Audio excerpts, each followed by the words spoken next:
Sen gedenden kaldım en tek, gözyaşlarım hiç durmur hele.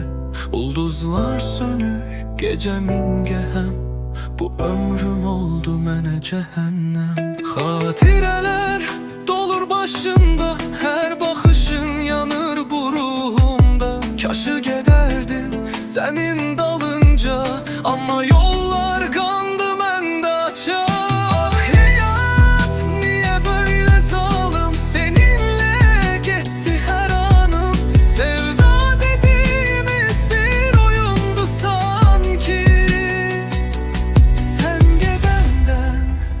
Hüzün oldu yarım.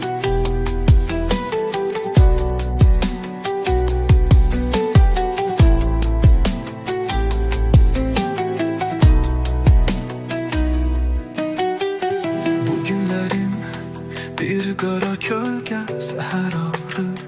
Geceler peşmanlığa, senin sesin kulakta yankıdır. Ama özüm tek soyuk bir bulak. Senden sonra kalbim kilitli, ümitlerim bir külekte gitti. O sevgimiz nağıldan oyanmış, ruhuma değil sakla burada bitti. Ah hayat, niye böyle zalim, seninle gitti her anım. Sevda dediğimiz bir oyundu sanki. Sen gidenden hüzün oldu yarım.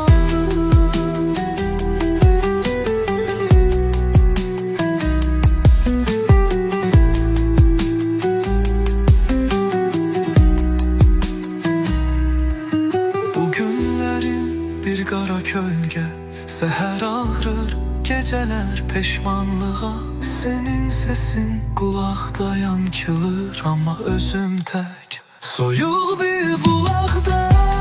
Senden sonra kalbim kilitli, ümitlerim bir külekte gitti.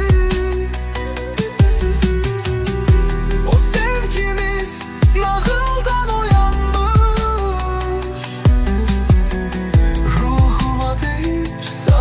burada bitti.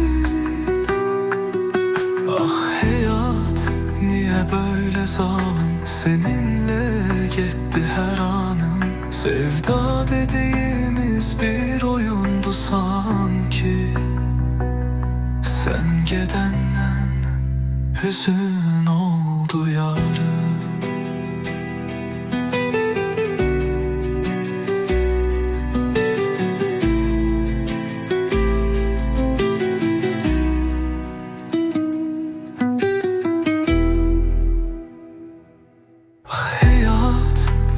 Böyle zalim, seninle gitti her anım. Senin sesin kulakta yankılır. Ama özüm tek soyuk bir bulakta.